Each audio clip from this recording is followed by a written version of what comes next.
नमस्कार। हमारे इस नए एक्सप्लेनर में आपका स्वागत है। आज हम सीधे बात करने वाले हैं अयोध्या विवाद के उस सफर की जो सड़कों या राजनीति से नहीं बल्कि अदालतों से होकर गुजरा। 1950 से लेकर 2019 तक ये 500 साल पुराना मसला हमारे कानूनी और वैज्ञानिक ढांचे के अंदर कैसे सुलझा। आइए इसके हर एक पहलू को बारीकी से समझते हैं।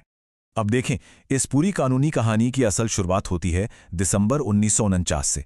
ये वो वक्त था जब विवादित ढांचे के अंदर मूर्तियां प्रकट हुईं और माहौल अचानक से बहुत तनावपूर्ण हो गया। तब प्रशासन ने क्या किया? उन्होंने हालात को बिगड़ने से रोकने के लिए सीधे वहां ताला लगा दिया और सिर्फ सीमित पूजा की इजाजत दी। बस यहीं से ये पूरा संघर्ष सड़कों से उठकर सीधे अदालत के दरवाजे पर पहुंच गया।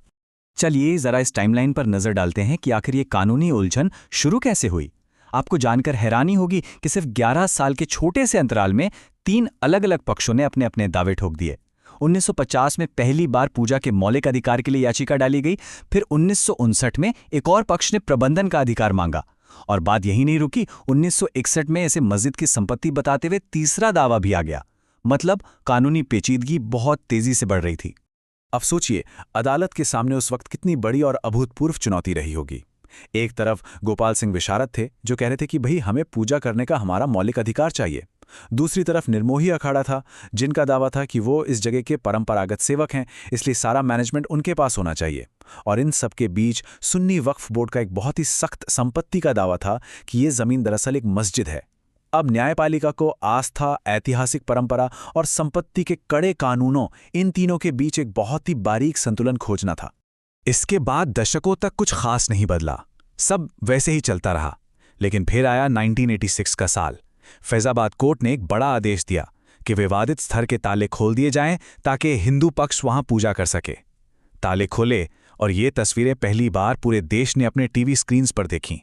ये एक बहुत बड़ी ऐतिहासिक घटना थी, लेकिन इसने तनाव को भी एक अलग ही स्तर पर पहुंचा दिया। दोनों पक्षों के बीच की दूरियां और बढ़ गईं। अब हम आते हैं 1989 पर। यहां कानून का एक ऐसा दिलचस्प पहलू सामने आया जिसने सबको हैरान कर दिया। इसे ज्यूरिस्टिक पर्सन यानी विधिक व्यक्ति का सिद्धांत कहते हैं। क्या आप जानते हैं कि भारतीय कानून के तहत एक मंदिर के देवता को अपने आप में एक कानूनी इकाई माना जा सकता है? जी हां, इसका मतलब है कि एक देवता खुद अदालत में अपना केस लड़ सकता है और अपनी संपत्ति का मालिक भी हो सकता है। ये एक ऐसा पॉइंट था जिसने इस केस की पूरी दिशा ही बदल कर रख दी। क्योंकि देखिए, अब तक ये लड़ाई सिर्फ इंसानी संगठनों या बोर्ड्स के बीच थी, लेकिन 1989 में एंट्री होती है एक ईश्वरीय पक्षकार की, खुद रामलला विराजमान की। सोचिए, ये कानूनी इतिहास में कितना अनोखा मामला था। अब ये कोई आम जमीन का विवाद नहीं रहा। स्वयं एक देवता अपनी जन्मभूमि और अपनी संपत्ति के अधिकार के लिए अदालत में एक पक्षकार के रूप में खड़े थे। फिर 6 दिसंबर 1992 का वो दिन आया जब विवादित ढांचा ढा दिया गया। इस घटना के सामाजिक प्रभाव तो बहुत गहरे थे ही, लेकिन अगर हम सिर्फ कानूनी नजरिए से देखें तो इसने एक बहुत बड़ा बदलाव ला दिया। अब तक अदालतें जिस ढांचे को देखकर यथास्थिति बनाए हुए थीं, वो ढांचा तो अब था ही नहीं। अब जजों के लिए ये एकदम साफ हो गया कि फैसला सिर्फ दावों या भावनाओं पर नहीं, बल्कि जमीन के नीचे छिपे ठोस, ऐतिहासिक और अकाट्य सबूतों के आधार पर ही करना होगा। और यहीं से अदालतों ने विज्ञान का रुख किया। साल 2003 में इलाहाबाद हाईकोर्ट ने भारतीय पुरातत्व सर्वेक्षण यानी ASI को एक बहुत ही अहम जिम्मेदारी दी।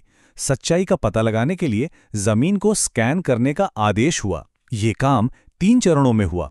सबसे पहले तो आधुनिक ग्राउंड पेनिट्रेटिंग रडार से जमीन के नीचे स्कैनिंग की गई। फिर बहुत ही सावधानी से महीनों तक खुदाई चली और आखिर में जो भी अवशेष मिले उनका वैज्ञानिक विश्लेषण किया गया। इतिहास की इन परतों को खोलने की ये सबसे बड़ी और प्रामाणिक कोशिश थी। अब बात करते हैं कि इस खुदाई में आखिर मिला क्या। जो सामने आया उसने इस पूरे केस का रुख ही मोड़ दिया। जमीन के नीचे से एक बहुत बड़ी संरचना के अवशेष मिले। वहां पत्थर के विशाल खंभे थे, नक्काशीदार आधार थे और सबसे बड़ी बात, ये जो वास्तुकला थी वो इस्लामी शैली से बिल्कुल अलग थी। खंभों पर कलश बने हुए थे, घंटियों और दूसरी आकृतियों के साफ प्रमाण मिले। ये सारे भौतिक सबूत चीख चीख कर कह रहे थे कि उस विवादित ढांचे के ठीक नीचे पहले से ही एक बहुत बड़ा मंदिर शैली का निर्माण मौजूद था।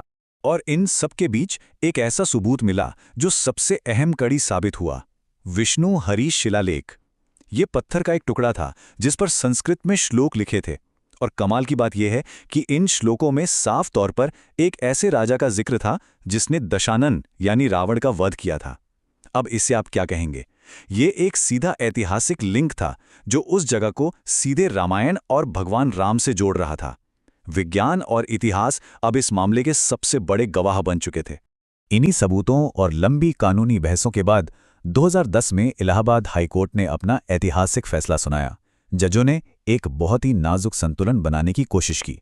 उन्होंने कहा कि भाई ऐसा करते हैं, इस विवादित जमीन को ठीक 3 बराबर हिस्सों में बांट देते हैं, एक रामलला को, एक निर्मोही अखाड़े को और एक सुन्नी वक्फ बोर्ड को। लेकिन जैसा कि हम जानते हैं, ये बीच का रास्ता किसी भी पक्ष को मंजूर नहीं था और नतीजा, ये मामला भारत की सबसे बड़ी अदालत यानी सुप्रीम कोर्ट पहुंच गया। अब स्क्रीन पर दिख रहा ये नंबर देखिए, 40। ये कोई आम नंबर नहीं है। 2019 में सुप्रीम कोर्ट के 5 जजों की एक विशेष बेंच बैठी और उन्होंने लगातार 40 दिनों तक इस मामले की सुनवाई की, बिना रुके। इन 40 दिनों में ऐतिहासिक दस्तावेजों, एएसआई की रिपोर्ट, विदेशी यात्रियों के सफरनामों और अनगिनत कानूनी तर्कों को बाल की खाल निकालते हुए परखा गया। यह भारत के न्यायिक इतिहास की सबसे मैराथन और कठोर सुनवाइयों में से एक थी। और फिर आया 9 नवंबर 2019 का वो ऐतिहासिक दिन। सुप्रीम कोर्ट ने इतिहास, पुरातत्व और कानून तीनों को तौलते हुए अपना अंतिम फैसला सुनाया। अदालत ने माना कि एएसआई के सबूतों और ऐतिहासिक साक्ष्यों के आधार पर विवादित स्थल पर रामलला का ही अधिकार है। लेकिन न्याय और संतुलन को बनाए रखने के लिए कोर्ट ने मुस्लिम पक्ष को भी मस्जिद बनाने के लिए अयोध्या में ही 5 एकड़ की एक अलग जमीन देने का आदेश दिया।